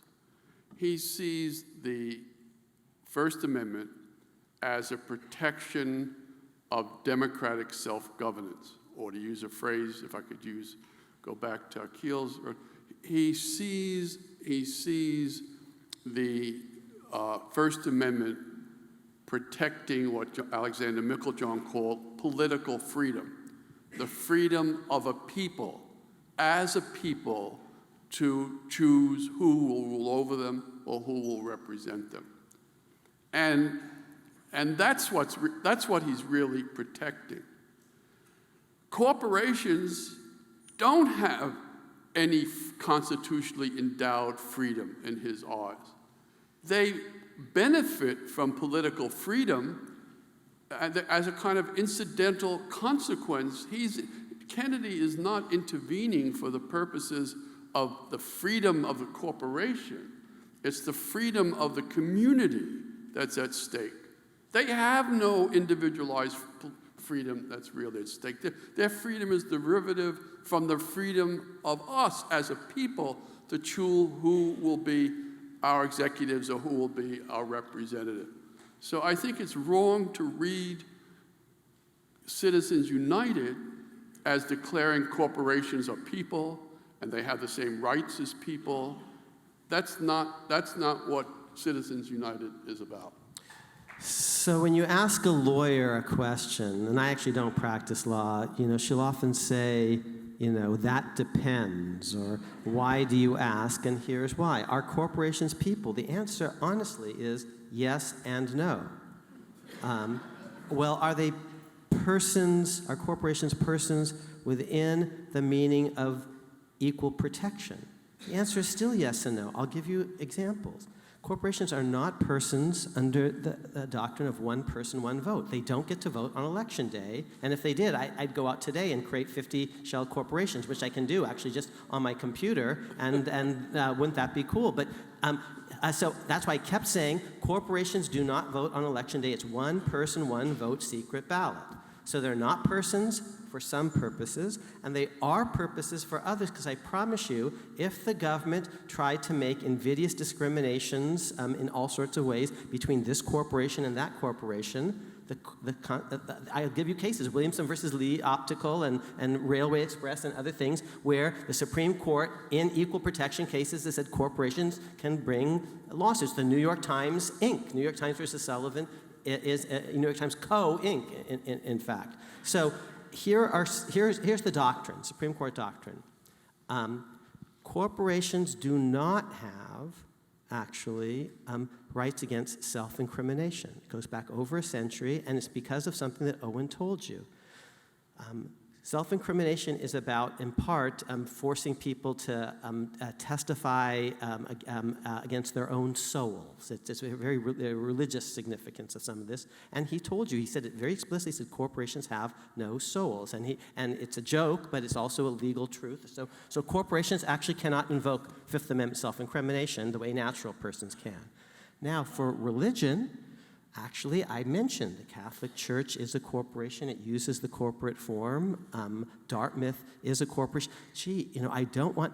Do corporations have property rights? That's what the Dartmouth College case established 200 years ago, that Dartmouth was a corporation, and just because it was a government's creation in some sense, the government gave it a charter, doesn't mean the government could do anything it wanted. So my claim, and it's a Fiss claim, it's a Meiklejohn claim, is even if corporations don't have rights to run ads, I, as an individual, I want to see the ads. I want to hear the ads, okay? So there, and this is a Kennedy point too. Now, the ads don't actually affect me very much because I actually know what I think, and if more voters did, the ads would be less effective, and that's the ultimate campaign finance reform is an educated electorate. But he goes back and forth, and I have to, sort of nail him on this.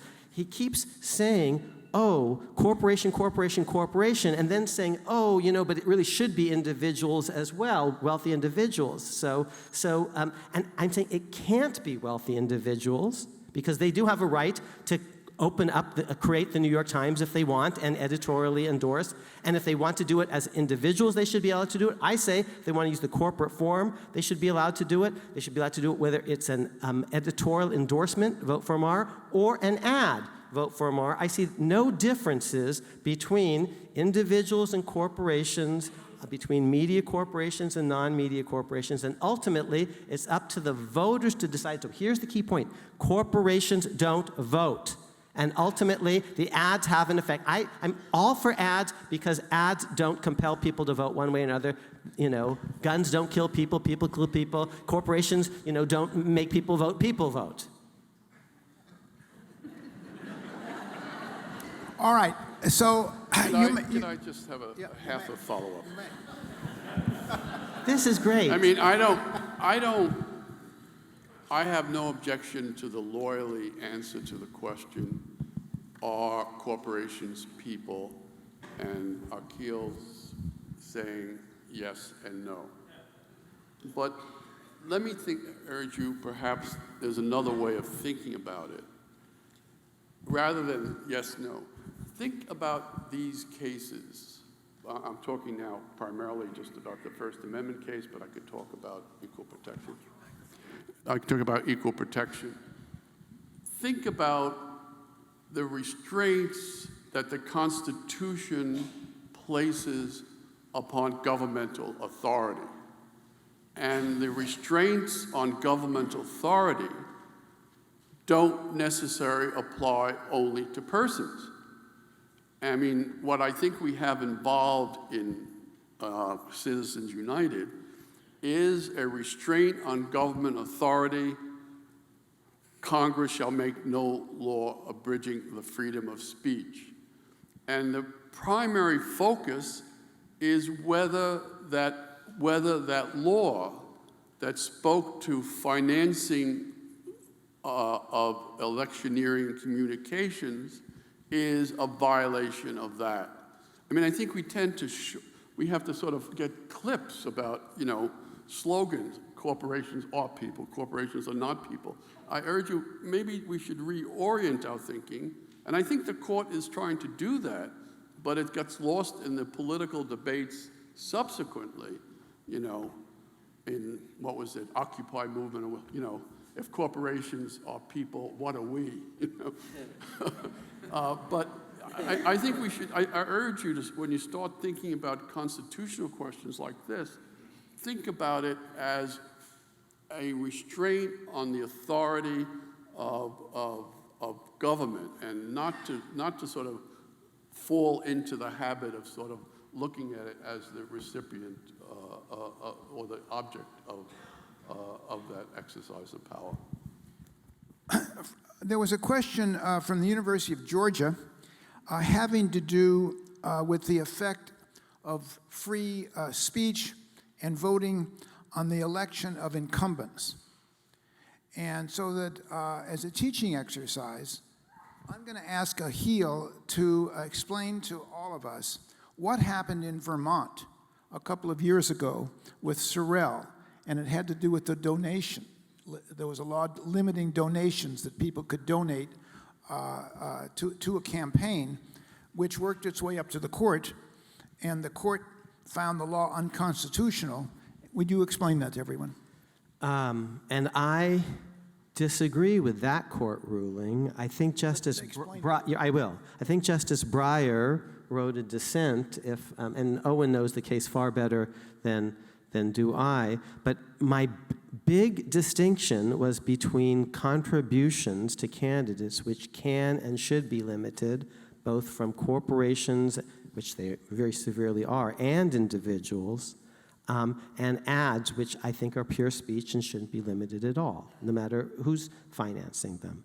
So in Sorrell, the Supreme Court struck down a very, I think, sensible limit on campaign contributions, saying it was too strict. Now, here's the one thing I think that is true, that does follow from things that I've said. If the limits on contributions are extremely, extremely strict, it does make it difficult for incumbents to actually get a message, for challengers to get a message out, to have enough name recognition so you might vote for them compared to the incumbent. But I don't think that the Sorrell case, was anywhere near that. And Owen knows the case a lot better than do I. I think so. Well, let me not speak to the case. Let's talk about something more general. I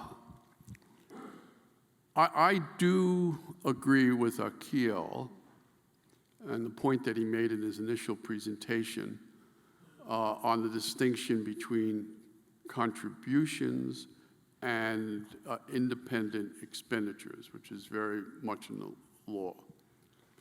And I didn't want to confuse them. But I urge you to think seriously why contributions can be limited and independent expenditures cannot. I believe that the Supreme Court accepts and allows contributions to be limited on the theory of trying to minimize. I don't think it's just a kind of protection against bribery. I think that's wrong. I think we think of contribution limitations, ceilings on contributions, as part of a legal strategy to minimize the impact of inequalities in wealth. When you have a $100 limit on it, a $2,000 limit, whatever it is, that begins to minimize the impact that these gross inequalities, which are becoming more pronounced in American life than ever, will have on the outcome of an election or even the conduct of the election. And my point is that once you recognize that, you understand that that's what limits on independent expenditures do.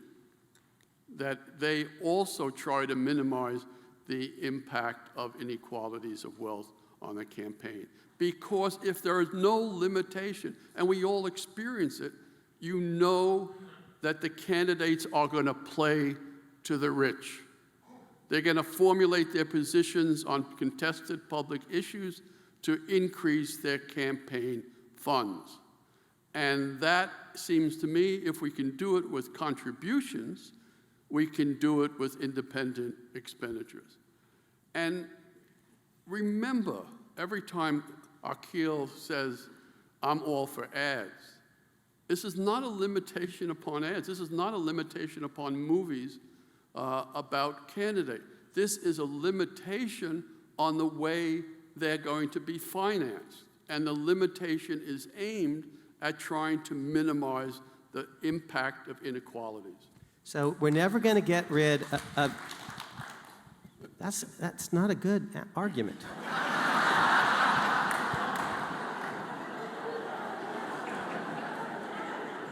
Cher has one vote, and so do I, on election day, but she has more clout. She gets, on a Twitter handle, and because she's good-looking and famous. And if it's not about, and corporations actually sometimes allow lots of small little people to get together, and they have limited liability, and they can say, well, this is what we believe.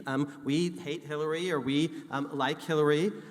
But you get rid of ads. Hang on, just a minute. They can now do it's it. Sucking up to the New York Times. They just can't use the for corporation's general treasury. Sure, and now it's sucking up to the New York Times for its endorsement, or trying to get Sting and Bono and Cher and all these other Madonna one-named people. They apparently have no last names to endorse you. You see, so you're never going to. There's always going to be that kind of distortion. Now, here's what I do believe. So here's where we come together. So I focus more on the bribery concern. I focus less on pure distortion because it's always going to be unequal and to some extent distorted. You're always going to, even if you can't have ads, then the game becomes sucking up to the New York Times. Then the game becomes owning the media rather than renting it with ads, and then you have to suck up to Roger Ailes or Rupert Murdoch or whoever, and then ExxonMobil says, fine, if you regulate our ads, we'll become a media corporation, we'll create a subdivision, we'll buy the New York Times, and then and people will still suck up to us, because here in New Hampshire, it turns out that Manchester Guardian or whatever, people vie for their endorsement. So that's distorting, and you can't get rid of that. Here's what you can do. Consistent with the First Amendment, you just can't stamp out newspapers and books and all the rest. What you can do is level up to a certain degree, not level down by capping. I don't want to restrict speech as such at all, newspapers, books, ads. You can give every voter a certain amount, and that voter can give to the candidate of her choice. Now everyone can be involved, at least to some extent, not just at the end of the process, one person, one vote, secret ballot, no corporations, but at the beginning, I can give my ad to my voucher to Elizabeth Warren, and you can give yours to Amy Klobuchar, et cetera, which is a very New Hampshire way of doing things, actually. Very grassroots, bottom up. It's leveling up. It's trying to respond a little bit to distortion, but you can never actually achieve anything close to one person, one newspaper, one article, one equally effective Twitter. Okay. Is there any dependable, this is for either of you, is there any dependable way for the American people to assess what actual effect Citizens United approach has had on American democracy? Does it benefit Republicans more than Democrats? Does it contribute to low voter turnout because voters think they have no influence with politicians who serve the moneyed interests? I blame the voters. There are a gazillion reasons for being lazy and not actually paying attention to the public concern and saying, I don't vote for this reason or that reason or other reason. Shame on you. There's actually freedom of speech. I think there's a duty to listen. There's a duty to vote, and not just to vote, but to vote in an informed way. And New Hampshire people get it. They understand this, and that's why I love coming here as to an audience. So too many people just want to say, oh, the system is rigged, and blame that, and blame the Supreme Court, and blame Justice Kennedy, and blame Citizens United, all the rest. my students who complain about Donald Trump, but they didn't show up to vote. And clean your room, by the way, and get off my lawn. I don't have, I'm not sympathetic to that. I do agree that we have a duty to listen. I think President Hanlon put it very well this morning about the active listening. I mean, that's one of the ideas. I do believe that government should facilitate the exercise of that duty. I do believe that there's a duty to vote. I think government should facilitate that, as one of the persons in the audience commented in the break. There should be a legal day of voting where people are off from work and able to work as a way of facilitating it. I believe in all those things.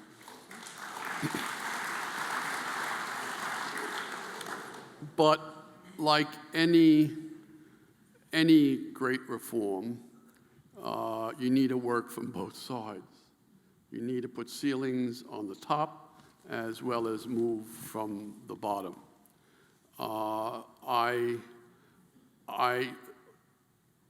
When Citizens United came down in January 2010, I imagined, quite frankly, that this would be, because it's sort of taken the roof or ceiling off independent expenditures, it was going to demoralize the people, and the tremendous non-participation of the poor in our elections would only increase in response to that. Interestingly enough, maybe it was President Obama's leadership in the State of the Union, but now Citizens United has become a rallying point for people. It seems it's become an instigation for political activism. People are now concerned with inequalities in the electoral process because of Citizens United in a way that they have never. I mean, I was kind of amazed. I've been, my interest in the subject begins around a case called Buckley versus Vallejo Bellotti in the 70s, and Akil was a student in the class. He wasn't a student, Akil, no, as you can tell from Akil. He didn't register for the class. He just sat in the back and criticized me for the...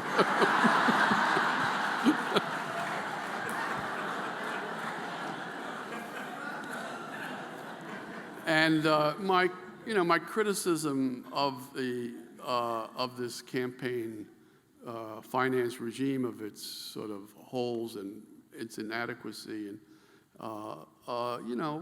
were voiced in 1980s, and I even wrote a book about it, and the way of most books sold maybe 5 copies, 3 of them to my children,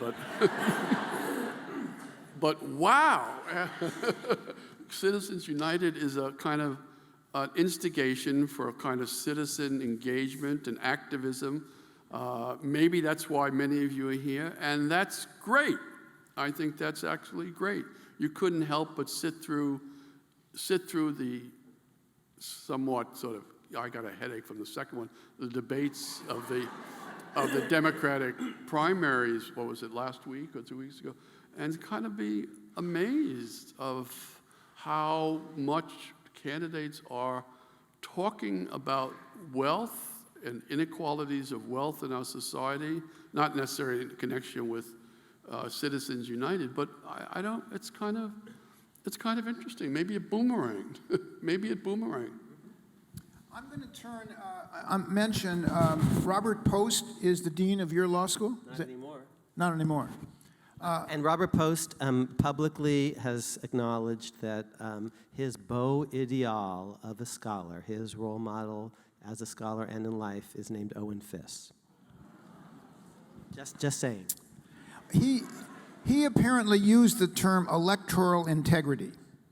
And the question for you, Akhil's presentation to us notwithstanding, is do compelling interests in the democratic process, electoral integrity, a la Robert Post, outweigh the constitutional interest in protecting money in politics as speech?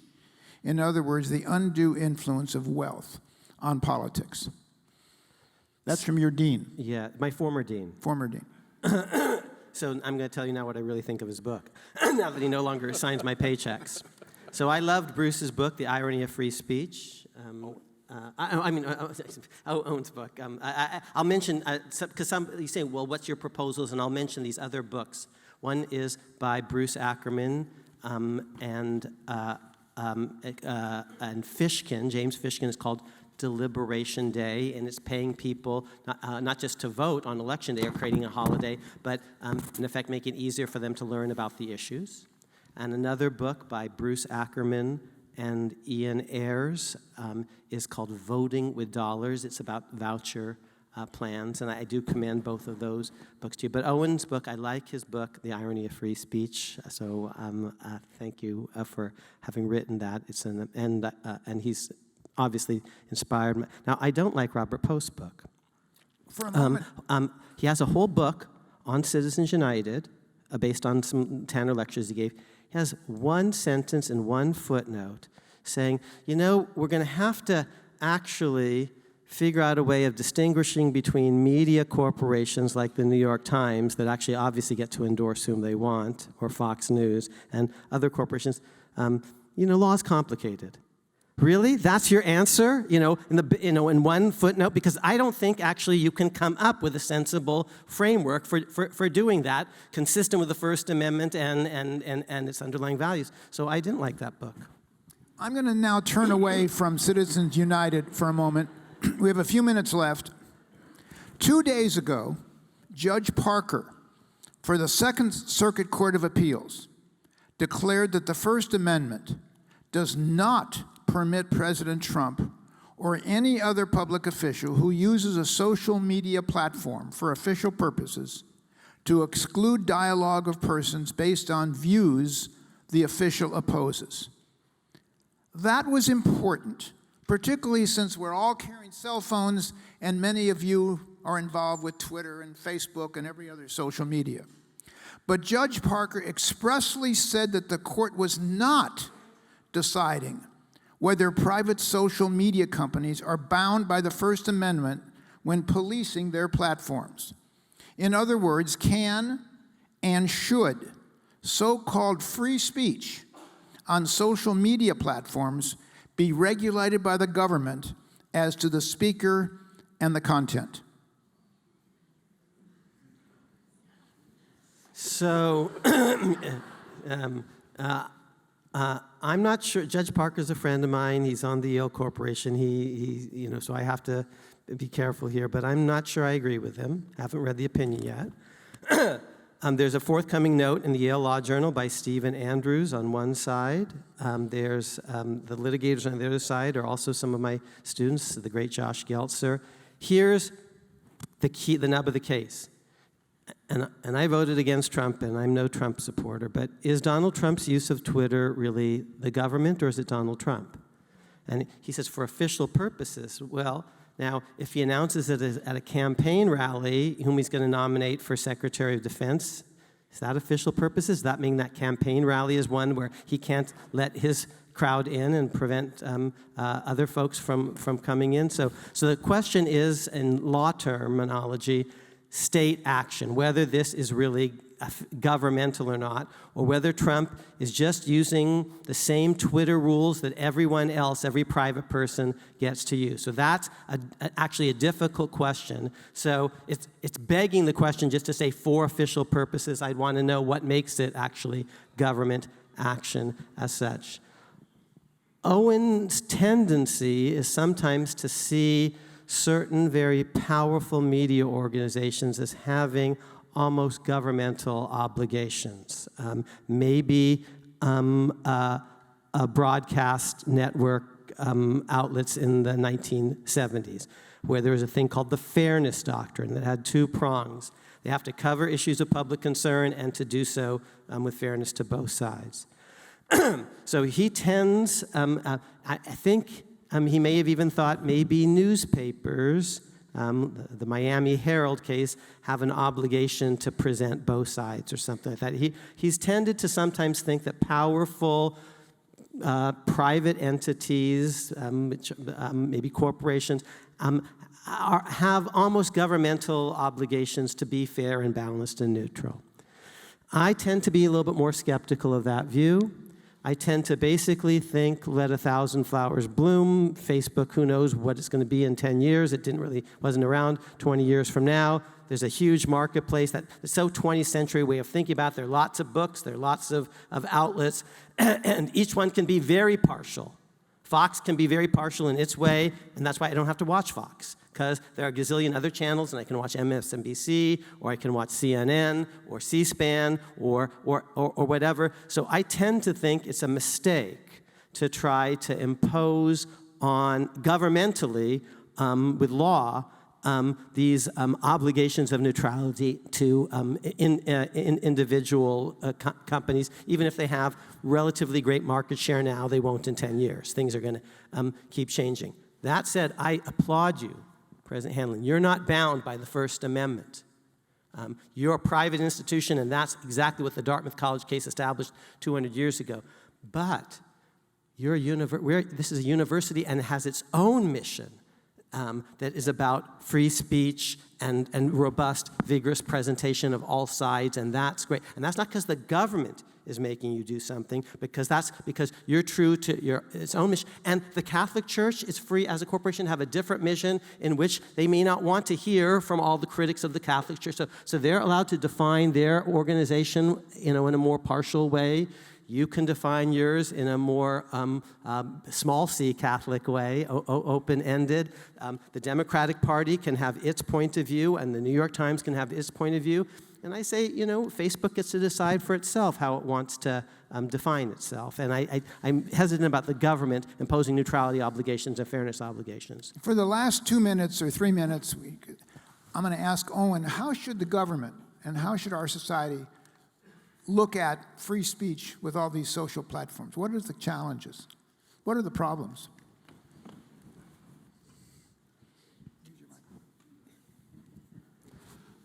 Well,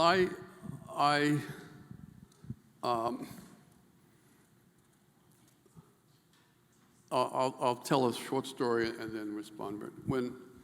When Akil he audited the course that I taught, I began with what I regard to be the paradigm that governed the formulation of Supreme Court doctrine on the First Amendment. And that was the paradigm of the street corner speaker. Someone comes to a corner, gets on a little platform, starts to speak, and people gather around, and the threat to free speech comes from the police person arresting that person and silencing him or her. And the thought was that image was the image that shaped so much of the Supreme Court doctrine over the 20th century. And I, of course, had a different paradigm. And I would say that we should now think about free speech as the paradigmatic speaker is not the street corner speaker, but the paradigmatic speaker is CBS or NBC or the New York Times or the Miami Herald, and that we have to begin to formulate doctrines that are appropriate for them. I understood that they were privately owned, but I understood that there was kind of a mixture between, they were both private and public, and we have to begin to formulate doctrine that's adequate given their impact on public discourse, the listeners that Akil is. And of course, I don't think Akil was in the class, auditing the class this time, But about the mid-90s, someone said, what are you talking about? CBS is not the paradigmatic speaker. The paradigmatic speaker is, and what the name, Facebook didn't exist at that time, and Google didn't exist at that time, but the paradigmatic speaker is not street corner speaker, not the newspapers or television broadcast, but the paradigmatic speaker is the internet is going to be the focal of our free speech. Now, as my wife, who's sitting in the first row, goes, I'm out of it. I do carry a cell phone. I've never seen a tweet. I don't know how to do it. I don't, it's a world beyond me, and I will not try to answer David's question in any direct way. But I will say this. The media, social media, the platforms, I think that's the term David used, the platforms have gotten a free ride. The platforms are not the subject of critical thinking about their obligations in society. We have a well-established, forget about this, scarecrow, the government. We have well-established doctrines on defamation that regulate the media, the CBS's, the New York Times. The media have gotten a free ride. We have not begun, there's an exemption in the appropriate statutes for them. The platforms are not subject to regulation. We as a society, maybe this is the next forum, but we as a society have to begin to reflect upon their responsibility, taking the freedom of speech as the First Amendment, not a sort of, to borrow another phrase from John, not as a warrant for unregulated talkativeness, but as an instrument of democratic self-governance. And then we have to decide what kinds of interventions and regulations are necessary to make sure the social media operate in a way that serves our democracy. And I think Judge Parker's decision is a call for us to do that. It may not be that we want to have a right to reply in the tweeters world, but I think that is the issue in front of us for the next decade at least. So Akil, that's your issue. We're going to end it here, but before, hold on just a minute, but before we all thank Owen and Akil, I want to tell you how very impressed I am with the whole summer program that John Ferry's put together. If you enjoyed this morning, you have no idea how terrific, sophisticated, accomplished speakers he has lined up for each of the coming 5 weeks. John, my hat is off to you for a stellar job, and I thank both of you.